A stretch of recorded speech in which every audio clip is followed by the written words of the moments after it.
This bluish liquid is one of the most expensive resources in the world.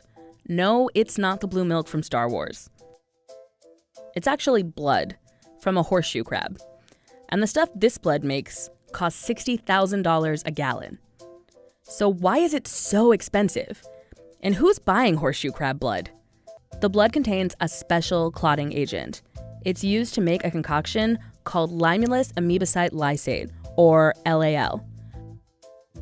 Before LAL, scientists had no easy way of knowing whether a vaccine or medical tool was contaminated with bacteria, like E. coli or salmonella.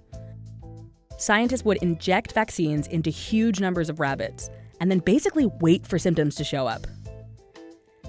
But when LAL was approved for use in 1970, it changed everything. Drop a minuscule amount of it onto a medical device or vaccine, and the LAL will encase any gram-negative bacteria in a jelly cocoon. While it can't kill the bacteria, the jelly seal is like a fire alarm, alerting us to the presence of what could become a potentially lethal infection and prevent it from spreading. Each year, the medical industry catches around 600,000 horseshoe crabs. The crabs are drained of 30% of their blood, and up to 30% of the crabs don't live through the process. The survivors are returned to the water, but no one really knows how well or if they recover. In 2016, the International Union for the Conservation of Nature bumped the American horseshoe crab up to vulnerable on its red list, one step below endangered.